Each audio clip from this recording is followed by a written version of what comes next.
ये कहानी एक धोखेबाज लड़की की कहानी है जो पैसों के लिए मुझे छोड़कर चली गई। आज के जमाने में लोगों की कोई अहमियत नहीं है। सब लोग पैसों को अहमियत देते हैं। पैसे से हम सब कुछ कर सकते हैं। ये कहानी बहुत की दुख भरी है। आप इसे सुनकर यह सोच सकते हैं कि जिन लोगों के पास पैसा है वो हर किसी का प्यार पा सकता है। ये कहानी 2016 की है, जब मैं अपने दोस्त के साथ उसके की रिश्तेदार के प्रोग्राम में गया था। तब उसे उस प्रोग्राम के प्रीति नाम की एक लड़की से प्यार हो गया। उसके साथ प्रज्ञा नाम की एक लड़की भी उसके साथ आई हुई थी। पता नहीं कैसे, मुझे तो पता ही नहीं चला और उससे उस लड़की को पटा लिया। मुझे तो उसने ये तब बताई जब उन दोनों उस प्रोग्राम एक दूसरे के नंबर की ले लिए थे। मैं उसके कहने पर उन दोनों को बातें करते देखकर वहां से अपनी गाड़ी के पास आकर खड़ा हो गया। वहां आकर मैं अपना फ़ोन चलाने लगा। तभी मेरे दोस्त ने मेरे पास कॉल किया और मुझे ऊपर बुलाया। उसके कॉल करते ही मैं ऊपर चला गया। तब वो तीनों एक साथ बैठे हुए थे। मैं भी चुपचाप जाकर उनके पास बैठ गया।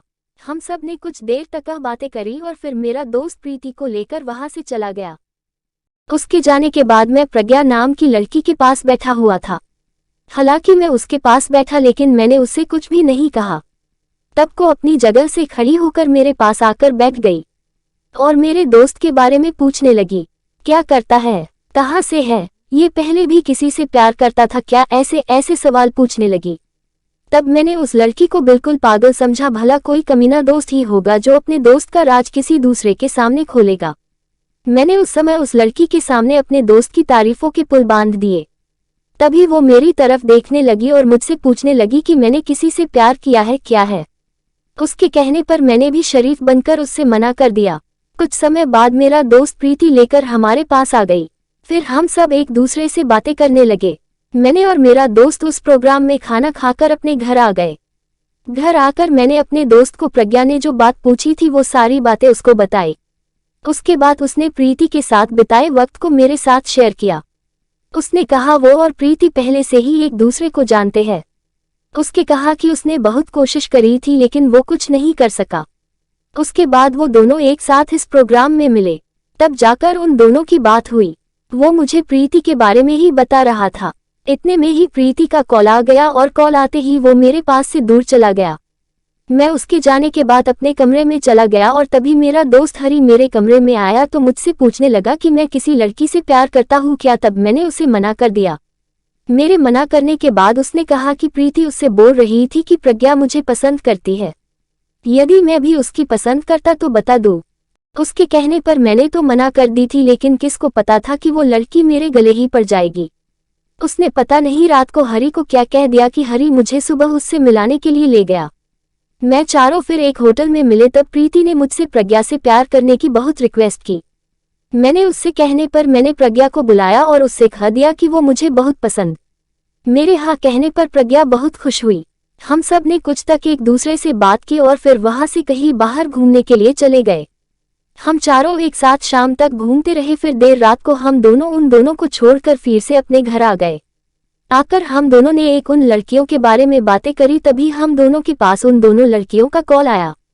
कॉल आने के बाद हम दोनों अपने अपने कमरे में जाकर एक दूसरे से बातें करने लगे। प्रज्ञा मुझे पाकर बहुत खुश थी। मैं भी धीरे धीरे उसकी बातों से खुश रहने लगा। हम दोनों कुछ ही दिनों में एक दूसरे से घुल मिल गए थे। जब भी हम चोरों का मिलने का मन करता हम सब बाहर घूमने के लिए चले जाते। जब मन करता वो हमारे घर के पास के पार्क में आ जाती। ऐसा कई महीनों तक चलता रहा, कोई भी रोक टोक नहीं थी। सब कुछ अच्छा चल रहा था। तभी प्रज्ञा ने मेरे पास कॉल किया और मुझे अकेले में मिलने बुलाया। उसके कहने पर मैं अकेला ही उससे मिलने के लिए चला गया। तब उसने कहा कि उसकी शादी होने वाली है, वो अब मुझसे बात नहीं कर सकती। उसकी शादी की बात सुनकर मुझे बहुत दुख हुआ। मैं उसे समझाया कि यदि वो कुछ दिन और रुक जाए तो मैं अपने घर वालों से हम दोनों की शादी की बातें कर लूंगा। लेकिन उसको तो मुझसे छोड़कर जाना था। वो मेरी हर बात पर नया बहाना लगा देती। तब मैंने ज्यादा जोर दिया। तब उसने कहा कि उसके घर वाले इस बात को नहीं मानेंगे। उसने कहा कि उसकी शादी उसके पापा के दोस्त के लड़के से बचपन में ही फिक्स हो गई थी। उसके इस तरह की बातें करने के बाद मुझे उस पे शक होने लगा। जब वो नहीं मानी तो मैंने उसको शादी करने के लिए कह दिया। उस दिन वो मुझे आखिरी बार मिली। हम दोनों उस दिन एक पार्क में देर तक बातें करी। फिर मैं उसे उसके घर के पास छोड़कर अपने घर आ गया। घर आकर मैंने ये बात हरी को बताई। तब हरी ने यही बात प्रीति से पूछी। तब प्रीति ने भी यही कहा कि प्रज्ञा भी उसे यही बात बता रही थी कि पापा उसकी शादी करने की बात कर रहे हैं। प्रीति के भी ऐसा बोलने के बाद मैं अपने आप को अकेला महसूस करने लगा। कुछ ही दिनों में हरी से भी अकेला रहने लगा। तब घर आता कब चला जाता ये हरी को कुछ नहीं था।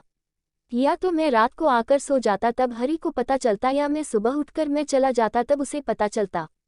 फिर एक दिन हरी ने मुझे कॉल किया और मुझे समझाया और कहा कि मैं अपनी कंपनी पर ध्यान दूं। प्रज्ञा के आते ही मैं अपनी कंपनी को भूल गया था। हरी के समझाने के बाद मैं कुछ दिनों में उसे भूल गया था। धीरे धीरे मैं अपना मन काम में लगाने लगा। एक दिन की बात है जब मैं ऑफिस में अपनी केबिन में बैठा हुआ था। तब एक लड़का मेरे पास जॉब के लिए आया। मैंने उसकी काफ़ी रिक्वेस्ट के बाद उसे अपनी कंपनी ने रख लिया। तब उसने मुझसे रिक्वेस्ट की मैं उसकी गर्लफ्रेंड को भी इसी कंपनी में जॉब दे दूं। मैंने पहले तो मना कर दिया, लेकिन उसने मेरे पास कई दिनों तक उसकी गर्लफ्रेंड को जॉब देने के लिए रिक्वेस्ट की। मैंने उसकी काफ़ी रिक्वेस्ट के बाद उसे जॉब देने की हाँ कर दी। मेरे हाँ करने के बाद उस लड़के ने मुझे थैंक्स कहा और वहाँ से चला गया।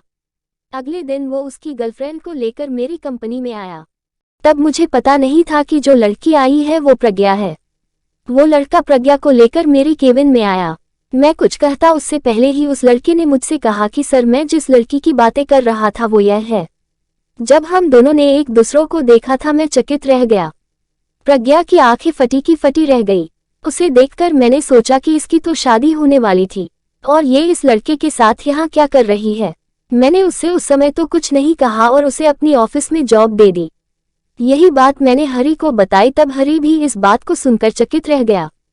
तब उसने प्रीति को कॉल लिया और यह बात उससे कही। तब उसने भी यही कहा कि उन दोनों की बातें हुए तो काफी दिन हो चुके हैं। अगले दिन मैंने उसे लड़के को अपनी केबिन में बुलाया और उससे सच बुलवाने के लिए उसे अपने साथ बाहर घुमाने के लिए ले गया।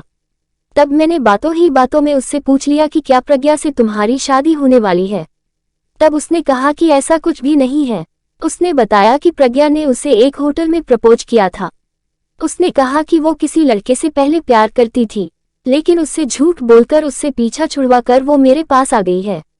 उस लड़के ने मुझे सारी बातें बता दी थी। यही बात मैंने घर आकर हरी को बताई। तब हरी ने प्रीति से प्रज्ञा को लेकर आने को कहा। शाम को प्रीति प्रज्ञा को लेकर वहां आ गई। तब मैंने सारी बातें उन सब के सामने कही। तब उसने मुझसे माफी मांगी और रोने लगी। उसने कहा कि हम सब भूलकर फिर से अपनी जिंदगी शुरू करते हैं। उसने कहा कि वो उस लड़के को छोड़कर मेरे पास फिर से आ जाएगी। तब मैं उससे साफ मना कर दिया और कहा कि कभी जीवन में सही से भी रहना सीख लो। उस लड़के ने तुम्हें जॉब दिलाने के लिए मुझसे कितनी रिक्वेस्ट की है वो तुम सोच भी नहीं सकती। किसी के प्यार का मजाक बनाना अच्छा नहीं है। यदि तुम मेरे पास आ जाओगी तो उस लड़के पे क्या गुजरेगी वो मैं अच्छी तरह से जानता हूँ। इतना कहकर मैं वहां से चला गया। हरी और प्रीति भी कुछ देर बाद वहां से आ गए। दोस्तों, ये थी एक धोखेबाज लड़की के प्यार की कहानी। आप सबको पसंद आई होगी। ऐसी ही और मजेदार कहानी सुनने के लिए हमारे चैनल को सब्सक्राइब करें और बेल आइकॉन दबाएं। धन्यवाद।